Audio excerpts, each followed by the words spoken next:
Assalamualaikum warahmatullahi wabarakatuh. Perkenalkan, nama saya Divan Yusuf. Kali ini saya akan mencoba menjelaskan mengenai aljabar relasi. Tapi sebelumnya, apa itu aljabar relasi? Aljabar relasi merupakan bagian penting dalam basis data yang menggambarkan hubungan antara entitas atau objek. Nah, sebelum mempelajari lebih dalam, baiknya kita membuat database-nya terlebih dahulu. Oke, untuk membuat database pada phpMyAdmin, kita klik new, lalu database name-nya kita bebas. Di sini saya akan menggunakan nama. Jika sudah, kita klik create. Di sini kita akan membuat beberapa tabel di dalam database Topo. Yang pertama adalah tabel customer.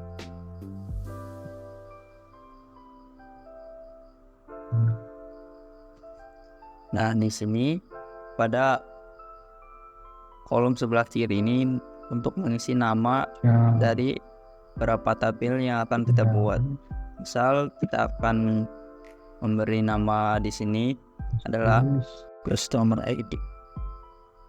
Jika kita ingin membuat tabel dengan nama customer ini memiliki dua kolom, maka kita bisa isi di sini tambah. Misal jika ingin menambah kolom lagi, kita bisa isi di sini dan seterusnya. Lalu selanjutnya kita akan milih tipe datanya. Di sini ada integer, varchar, date, text, dan sebagainya. Jika kita ingin mengisi datanya nantinya dengan bilangan bulat, maka kita bisa milih integer. Yang kedua, varchar ini adalah seperti string yang berkarakter. Kita bisa menggunakannya jika nantinya data yang dimasukkan berupa teks atau karakter. Untuk tipe data teks ini bisa digunakan untuk memasukkan data berupa teks yang panjang. Kemudian untuk date ini untuk tipe data waktu jika kita ingin mengubah atau mengisi datanya dengan keterangan waktu. Untuk customer ID saya akan menggunakan varchar. Untuk name juga varchar. Di sini range kita bisa pilih adalah jumlah yang bisa diinput pada tabel customer ID. Misal kita input 3, maka data yang bisa kita input ke dalam kolom customer ID adalah 3. Kemudian di sebelah sini ada index, ada primary. Di sini primary itu berfungsi untuk agar nantinya data pada kolom yang diberi tanda primary tidak akan sama. Misal customer ID kita beri primary, maka nantinya data pada customer ID itu tidak akan ada yang sama. Misal saya input angka 1, selanjutnya saya tidak akan bisa input angka 1 lagi karena sudah primary di sini. Jika sudah, kita bisa save saja. Dan jika ingin membuat tabel baru, kita tinggal pada database yang sebelumnya, lalu create tabel seperti biasa. Oke, kali ini saya akan coba skip untuk pembuatan database-nya karena akan memakan waktu. Untuk selanjutnya adalah bagaimana cara kita menginput atau memasukkan data ke dalam tabel yang sudah kita buat. Pertama, kita pilih tabel yang akan dimasukkan data, misal tabel customer, lalu klik pada menu insert. Nah, di sini kita bisa masukkan data yang ingin kita input, misal customer ID, name, email, kita bisa input di sini. Misal kolomnya kurang nih dengan data yang ingin kita masukkan, nggak muat semuanya, kita bisa menambah di sini bagian continue insertion with. Kita bisa tambah misal 5, akan 5, 1, 2, 3, 4, 5. Jika sudah mengisi datanya dan dirasa cukup, kita bisa go. Itu dia cara untuk mengisi data. Kembali lagi, untuk mengisi data akan saya skip supaya tidak memakan waktu yang lama. Oke, di sini kita sudah mengisi data-data pada masing-masing tabel yang sudah kita buat, seperti customer sudah ada isi pada customer ID-nya, namanya, email, dan nomor teleponnya. Begitupun pada tabel order juga sudah terisi, order detail sudah, dan produk sudah. Untuk tabel atau kolomnya ini bebas, kalian bisa menggunakan nama atau jenis data apapun, terserah kalian. Pada video kali ini hanyalah contoh. Oke, materi yang pertama adalah selection atau seleksi. Jadi seleksi ini adalah operasi yang digunakan untuk memilih subset dari tupel-tupel dalam relasi yang memenuhi kondisi tertentu. Mungkin bingung, kalau misal pengertian saja, langsung saja kita praktekkan. Misal pada tabel customer ini,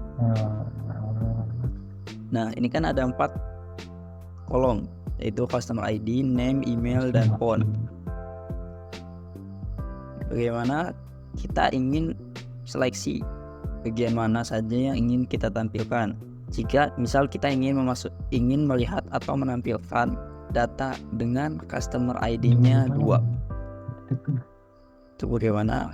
Itu dengan selection. Ini caranya.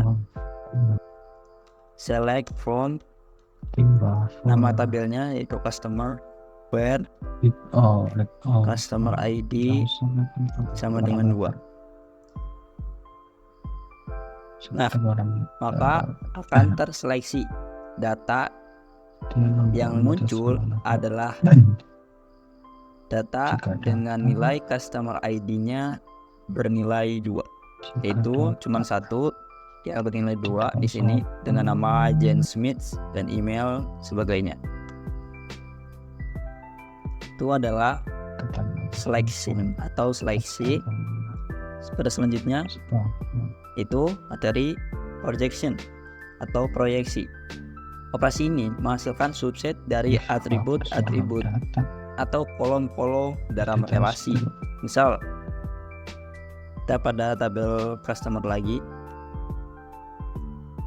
Nah, pada tabel customer ini kita ingin menerapkan projection atau proyeksi, itu sangat mudah. Misal dengan contohnya kita ingin menampilkan nama dan email saja pada tabel ini, maka kita bisa mengetikkan sintaks variabel tambahan. Select. Pertama adalah tabel, lupa,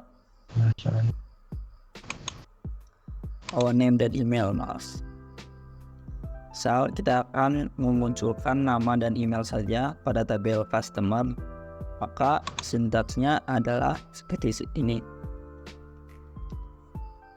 Nama, email from customer. Nah, maka akan tampil 2 kolom dengan nama dan email saja. Customer ID dan kolom phone tidak akan muncul. Karena apa? Karena kita hanya meminta nama dan email saja yang ditampilkan.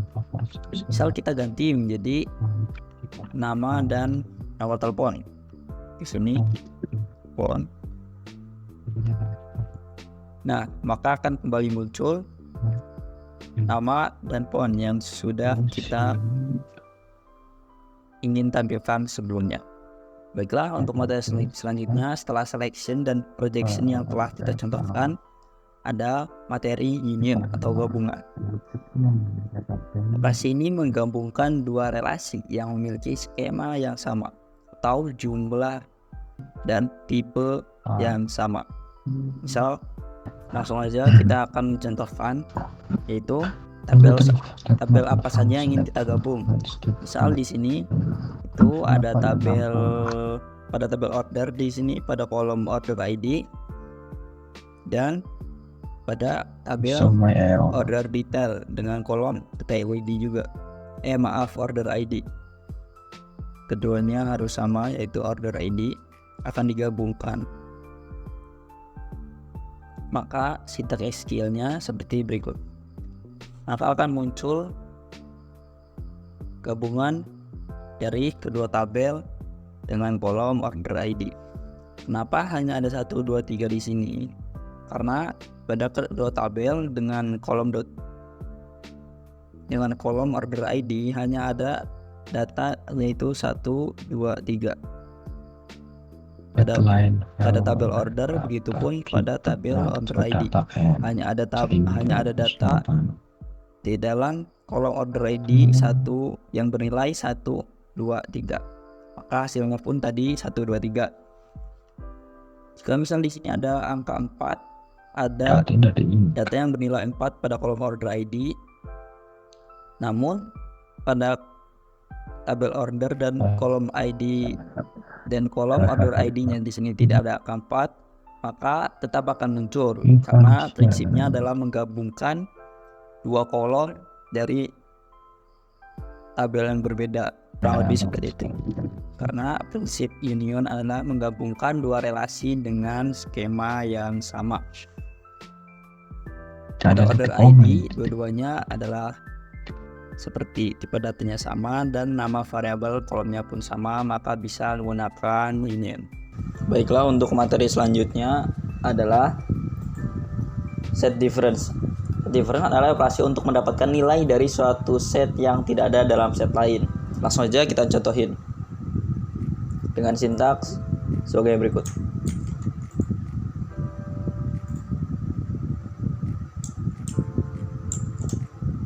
Nah, sintaksnya adalah sebagai berikut, yaitu select from customer, tabel customer, where, di mana customer ID atau kolom dengan nama customer ID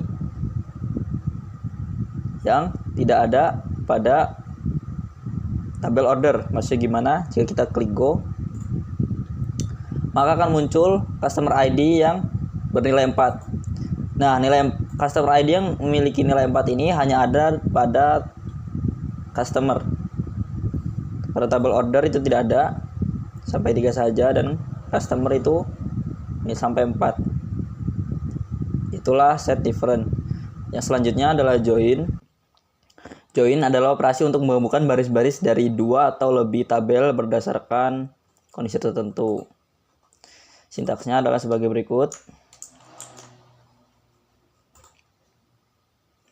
Maka akan muncul datanya. Gabungkan tabel customer dan order.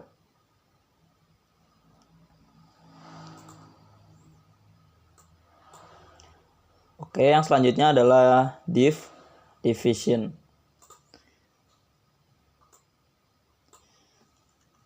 Contohnya adalah kita ingin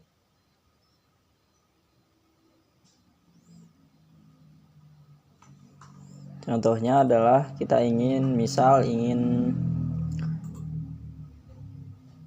melihat rata-rata dari kolom table amount dari table order ini. Akan muncul average atau rata-rata dari kolom total amount. Mungkin itu saja, terima kasih. Assalamualaikum warahmatullahi wabarakatuh.